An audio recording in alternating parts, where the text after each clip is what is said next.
గురువుగారు 500 సంవత్సరాల తర్వాత అయోధ్య రామ మందిరం మళ్ళీ పునఃప్రారంభం అవుతుంది. దీనిపై మీరు ఏమైనా చెప్పగలరా?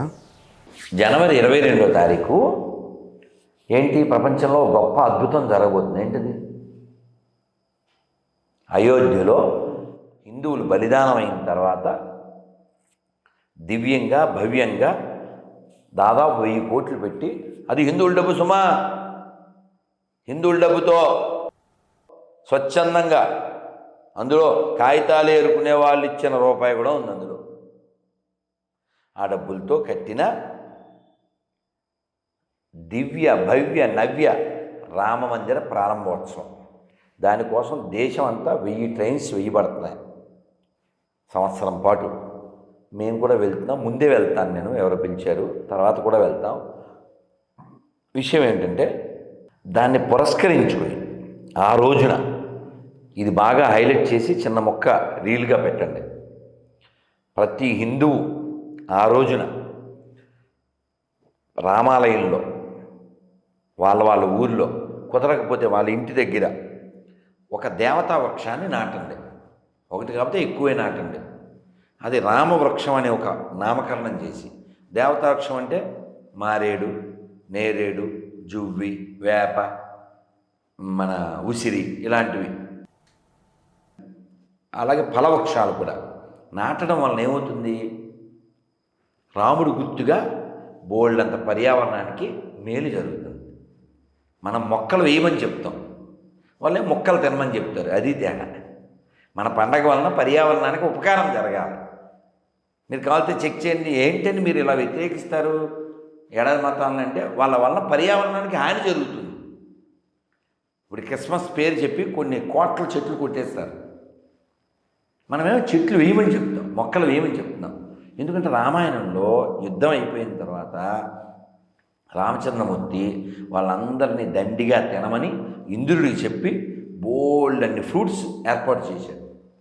కాబట్టి ఫలవృక్షాలు కూడా వేయండి. ఆ విధంగా రాముడికి వానరులకి మనం ఒక ప్లీజింగ్, సంతోషపడే పని చేసిన వాళ్ళం అవుతాం. ఇది ప్రతి హిందూ మర్చిపోకుండా జనవరి 22 హిందువులందరికీ పండుగ. ఈ లోకంలో ధర్మం గెలిచిన రోజు అవుతుంది. అందరం ఆ రోజున రామాలయంలో భజన చేయాలి, వీలైతే ఉపవాసం చేయాలి, సంకీర్తన చేయాలి.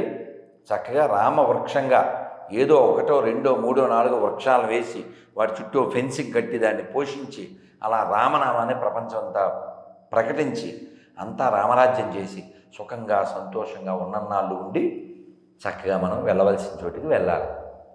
దానికోసం ప్రయత్నించేద్దాం.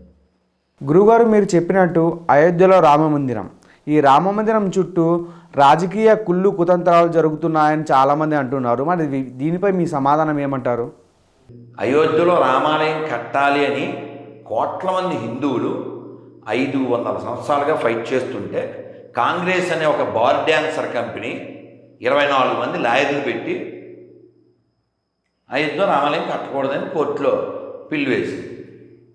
ఇంకేంటి ఎందుకంటేను?